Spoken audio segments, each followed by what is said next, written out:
Naglapas po ng hinanakit ang ilang kaanak ng mga nasawing SAF Commando kaugnay ng ginagawang investigasyon sa operasyon sa Mama Sapano. Hindi raw sila kontento sa mga paliwanag ng mga sangkot na opisyal. May news to go si Susan Enriquez, exclusive.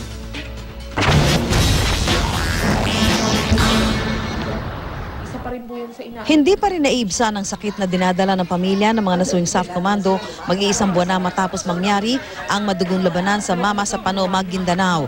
Gaya ng asawa ng isa Special Action Force Commando na nakausap ng GMA News, nakiusap siyang huwag banggitin ang kanyang pangalan. Masama ang loob niya kay Pangulong Noynoy Aquino dahil wala pa ring linaw sa tunay na nangyari sa Mama Sapano encounter. Noong nakausap daw nila ang Pangulong Noynoy Aquino sa Camp Crame noong February 18, tanong nila, bakit walang reinforcement ang SAF-44? Kung dumating daw ang reinforcement, malamang buhay pa raw ang kanyang asawa. Bakit po tumagal ng ganun na wala pong reinforcement? Pero po ano pong sagot niya sa amin? May reinforcement akong pinadala pero hindi ko naman alam na ang ka-text ko pala is sinungaling. Sinabi ba niya na kung sino yung text niya na sinungaling? Sinabi niya po. Sinabi? Opo. Sino daw? Sina Peñas po. Linggo raw ng hapon ng January 25, kausap pa raw niya sa cellphone ang kanyang asawa. Naririnig pa raw niya ang putukan habang kausap ang asawa. Bandang alas 8 daw po ng umaga, pabalik na po sila. Ayan na, pinauulanan na po sila ng bala. Tapos bigla na lang daw po nawala sa radyo nila yung blocking force. Hindi, kaya natin to. Talagang yung asawa ko pa daw po yung nagpapalakas ng loob nila. Na ganyan rin ang nangyari sa atin yun sa Zamboanga, sa Maguindanao rin. Kaya kaya natin to, makakalabas tayo. Sergeant, may tama ako sa likod. Tapos first aid niya pa po yung sarili niya. Tapos po, nung paghawak niya daw po sa bisig, nakatingin na lang, tapos maitim na daw po yung mukha ng asawa ko. Yun na.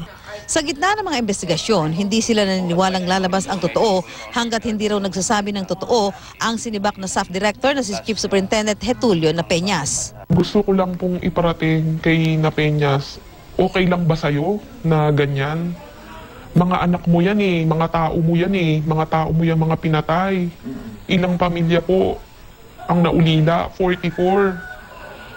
Pagkatapos, hindi ko alam kung sinong tao ang gusto mong isalba para saluhin mo lahat kung ano po ang pinangako nila sa'yo. Nais daw nilang maimbitahan sila sa ginagawang investigasyon ng Senado para masagot ang kanilang mga tanong. Ang ina ni PO3 John Lloyd Zumbilya nais ng mas konkretong sagot mula sa Pangulo kahit pa muli silang hinarap nito sa Camp Crame noong isang linggo. Hindi kami kontento sa saging, wag mo muna natin pag-usapan yan. Kailan pa sir? Kailan pa? Kailan pa yan? Kailan pa yan? Agaanti na kami nagkasagutan. Dapat managot. Dapat maparusahan yung nag-abandona sa kanila. Para sa byuda ni PO2 Romeo Sempron, maigi raw na bumaba na sa pwesto si Pangulong Noynoy Aquino. I call talaga na mag-resign na yung president natin. Kasi una, hindi mo na kayang pamunuan ng maayos. Pangalawa, ang dami ng pumalpak dito. Una nang sinabi ng Malacanang, nauunawaan nila kung masama pa rin ang loob ng mga naulila. Susan Enriquez, GMA News.